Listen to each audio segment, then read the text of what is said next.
Yo, what is up fam, and welcome to today's video. So in this one we're going to be talking about shredding, cutting, getting diced to the bone, whatever you want to call it. Last time we talked about lean bulking, so if you guys haven't seen that one, or maybe if you actually are bulking right now, you should probably go watch that one. Or maybe you're going to be doing your shred right away, so this is probably going to be good for you because at some point you're going to be shredding. In terms of myself, I'm actually lean bulking. I'm going to be shredding March 1st. All the advice, all the tips that I'm giving you, I'm actually going to be using myself. So I'm not going to bullshit you and give you guys shitty advice, because then that means I'm going to get shitty results too. So we're going to be talking about everything, like if you need to eat certain foods, how big of a deficit you should be in, what supplements you need to take, if you need to take some, what your training should look like, pretty much like every question you would ask if you're going into a cut.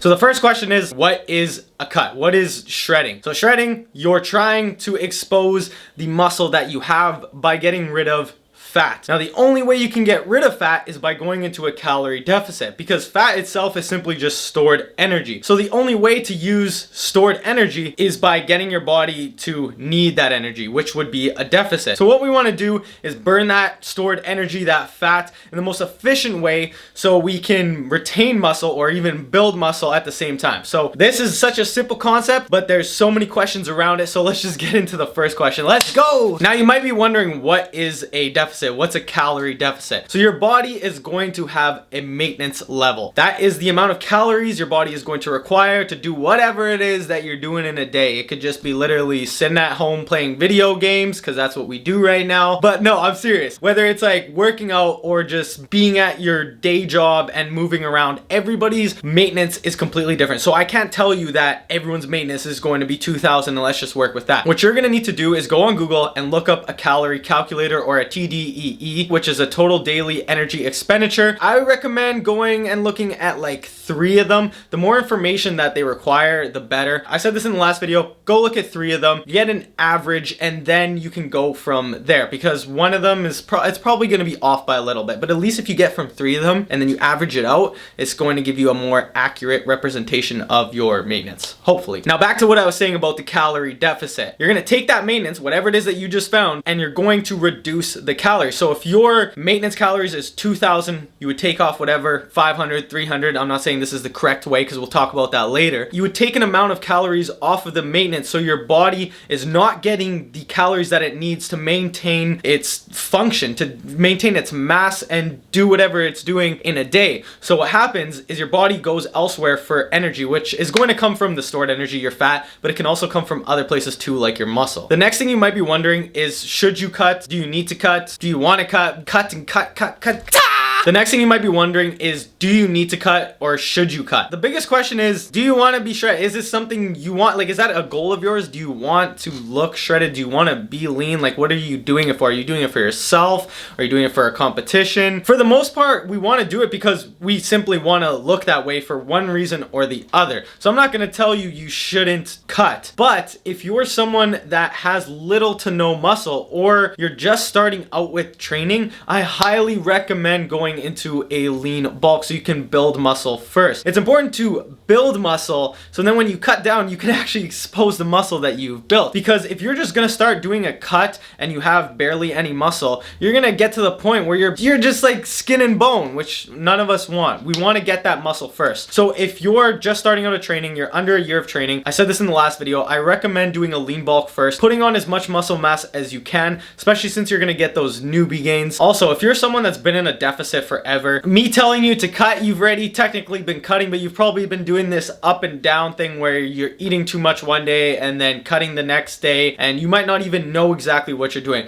So the most important thing is simply figure out what you want to do. You have to actually create a plan of action. Like, is it going to be a bulk? Is it going to be a cut? Are you going to be doing maintenance? Are you working on strength? Pick something and stick to it and create a plan that works. Because if you're indecisive and up and down, one day you're cutting, one day you're bulking, your progress is going to be shit. I'm just going to tell you that right now. Next thing I want to talk about is the actual foods. So we know to get shredded, to cut fat, you have to be in a deficit. But do you have to eat certain foods to burn fat? Now, I've heard so many people talk about this, that this food's going to be better. This one's the one you need to eat. This is the healthy one, blah, blah, blah, whatever, man. You can literally eat whatever you want and still lose weight. You could probably cut on Twinkies as long as it's under your calories, but I do not recommend this. There's a reason why why we eat better foods while we're cutting, lean bulk, and all these other different things. If you're gonna eat Twinkies to cut, I'm going to tell you right now, you're going to have the worst performance. Your body's not gonna like you. You're probably gonna have digestive issues. You might get diabetes. You're probably gonna lose a lot of muscle because there's no protein. So those are the reasons. Those are just some of the reasons why you want to focus on the actual foods that you're having. So it's important to have the foods for your recovery, your mood, your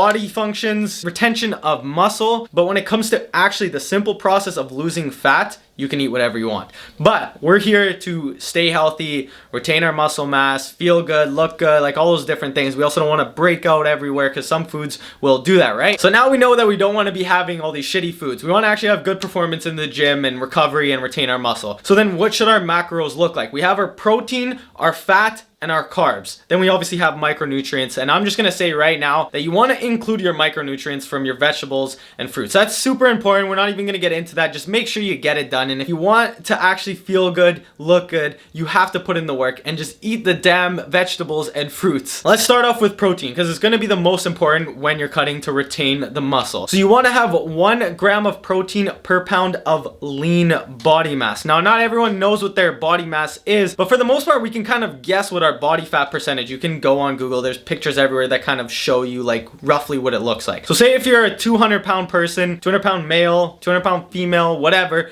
and you're at 20% body fat, which means that you have 40 pounds, that is fat. So then you're gonna take 200 minus 40, which is gonna give you 160 pounds. That means that you're gonna be getting 160 grams of protein per day. That's your target. So those calories are set. The next thing you wanna look at is the fat. And when I say fat, you wanna get it from good fats. You don't wanna just be having a bunch of shit that's not gonna be good for your arteries, heart, and your performance. You wanna be having good fats that come from like salmon, your omega-3s, avocados, walnuts, almonds, like things like that. Anyways, you wanna have between 15 to, I would say, up to 30% of your calories come from fats, but for me personally, I like to keep it between that 15 to 20% mark, and then the rest of the calories are just gonna come from carbs. You just fill the whole thing up with carbs after you've got those two things. The carbs are gonna be the highest macro and calorie source, and that's a good thing because the carbs are gonna give you the most amount of energy. It's gonna fill your muscles with glycogen. That's literally what we fill our muscles with. So having the water, the glycogen, the performance in the gym is gonna be better.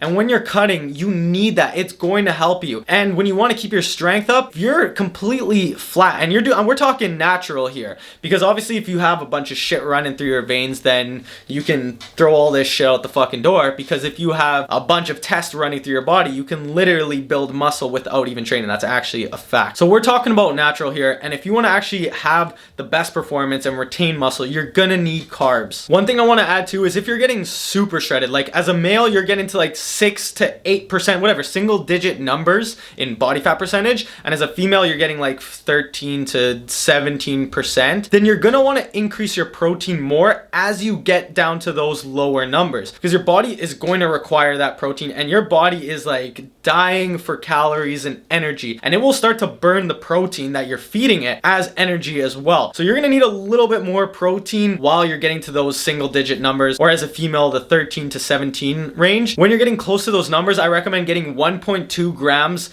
per pound of lean body mass. If you're wondering why the percentages are different for a male and a female, and the shred levels are technically the same, it's because the female is just gonna hold more fat internally. Now, what should the deficit look like? We're talking about the gray zone here. I like to say like the 10% to 20%, or a little bit higher for the females, up to whatever, 25%, maybe 30%. Because if you're above that, then you know that you have to cut, and you can cut aggressively. You can literally make your deficit up to like 1,000 calories, depending on like how far into that zone that we're talking. But we're gonna be talking about in this video the gray zone, which is the 10 to let's say 25% if we're talking about females as well, because I know a lot of you guys are males that are watching this. But just in case, you know, if you're in that zone, your deficit is gonna be about 500 to 300 calories. The thing is, if you are at the higher end of the body fat percentage, your deficit can be at the 500 range. As you start to get leaner and leaner, you actually want to slow it down so you don't run the risk of burning the hard-earned muscle. Since you know that being in a deficit burns fat, then you might be wondering, well, why not just put my body into like a 700 calorie deficit or a 1000 calorie deficit? I'm gonna tell you why. If you put yourself into a fast cut, a high deficit, you run the risk of burning muscle. Your body isn't gonna just go straight for the fat. If it requires a lot of energy, it's just gonna start pulling it from a bunch of different areas. It doesn't give a shit. It just wants to survive. But if you do a slow cut, your body can adapt to these things and pull the energy from where it's supposed to, which is the stored energy of your fat. So you want to do a slow cut so you can maintain the muscle that you have. And the good thing about doing a slow cut is you're not going to have a high chance of rebound since you did a nice steady cut. So your body's been adapting throughout the entire thing. If you do a really harsh cut and you're just like steadily going down as fast as you can and you get to that shred level and you decide to give your body all the food it wants, it is very easy for you to rebound. That's why you see sometimes competitors will shred down and they'll look like the best shape of their entire life, and then after they gain like 20-30 pounds. So that can also depend on how they dieted down, but also when your body is that sensitive, it is very easy for your body to put on fat. So overall, the best thing to do is just make it slow and steady. Do not do a crash diet that's like 4 weeks and you're just like obliterating your whole body, going into like a 1000 calorie deficit. Please don't do that. Now, how long should you be shredding for? What's a good time frame? Because it's super important to set a time frame, or else you just go through this up and down crazy thing and you don't have structure and whatever. So if you've been doing a lean bulk or a bulk, you want to make your cut half of the time that you were doing a lean bulk. If you bulked for 6 months, you're going to cut for about 3 to 4 months. Now, if you don't know how long you've been bulking or you've been doing a perma bulk, just set out a time frame, something like 4 months. You don't want to go into this super long cut because it is unsustainable. You want to enjoy things. Nobody wants to be in a cut for freaking 2 years. Like, that's just, it's stupid.